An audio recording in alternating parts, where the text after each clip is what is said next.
What's up, guys? NBA Talk, July 14th, 2018, Saturday basketball for you. Happy weekend to you guys. This is a continuation from yesterday, the 13th, Friday, because I was supposed to put out two videos. That was the Isaiah Thomas video and the Brooklyn Nets trade, which we're about to talk about in this video. And then today we supposed to talk about Jamari Parker signing with the Chicago Bulls. That's very interesting to talk about. So yeah, we have three videos to talk about. So we're gonna start things off, like I said, the Brooklyn Nets trading with two teams in the same day. I think that was 2 days ago. So let's get into it.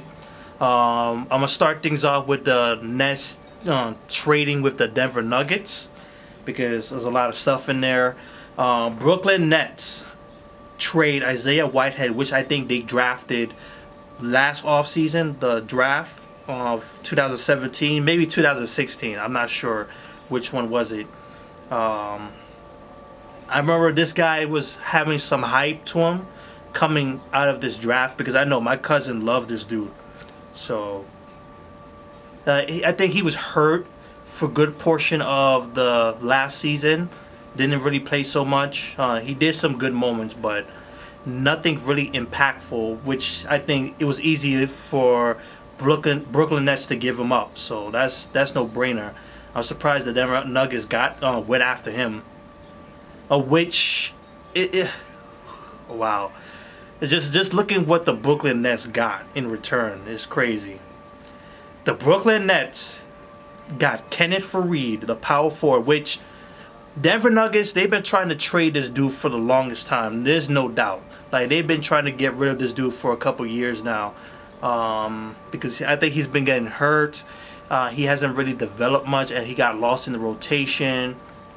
Just stuff just happened to him. Like, 'cause he had promise. Like, he was very energetic. Like, he had energy. Yeah, he had like that Dennis Rodman feel. Like, he's kind of undersized a little bit, but he has that jumping power. Yeah, he can jump pretty good. He could out rebound a lot of people for his size, but things got wrong for him. Like, it is what it is. Life happens, you know. Kenneth Faried, Darrell Arthur, which surprisingly they gave him up. A 2019 first round draft pick, protected 1 through 12. That is a steal for the Brooklyn Nets. Absolute steal. And a 2020 unprotected Denver second round draft pick. So definitely Brooklyn Nets won this trade, no doubt about it. That first round draft pick unprotected 2019, that is essential. That is needed. And I think that the Brooklyn Nets are going to tank the next season, try to get that #1 overall.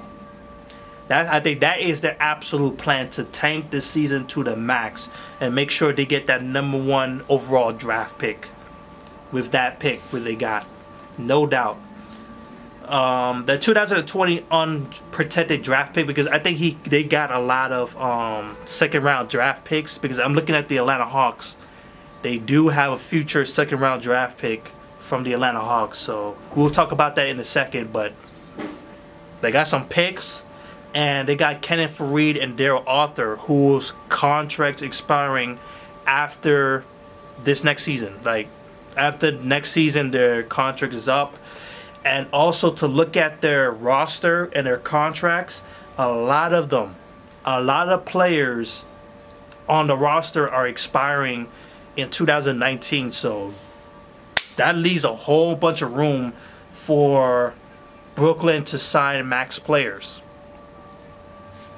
Even though they might not end up getting max players, but it's always good to have space to sign someone in the future, or to have a certain first round draft pick that could end up being a superstar for you. So very good Brooklyn trade. Isaiah Whitehead will be waived, so he will be a free agent. Denver Nuggets are doing so. I don't know why. But well, actually, now I think about it, they just have too many guards there. So now, the second trade that went down, the Atlanta Hawks and the Brooklyn Nets. Brooklyn give up Jeremy Lin, who I think they just signed last off season, and of course he got hurt earlier in the season, got taken out of the whole season, and the value dropped big time for him. Obviously because he got traded. The Atlanta Hawks are being stated that they want to keep him, which is okay. Like he's a pass guy. He's a passable guy. The Atlanta Hawks also get a 2025 second round draft pick, which is far away. And they have the rights to switch with picks from 2023. So that's a far away thing going on. That's years in the future. Brooklyn Nets will get future Atlanta second round draft pick, but like I said, with the Denver shit. And also the rights to Isaia Cordinier. I don't know who that is. I'm not going to even try to figure out who that is.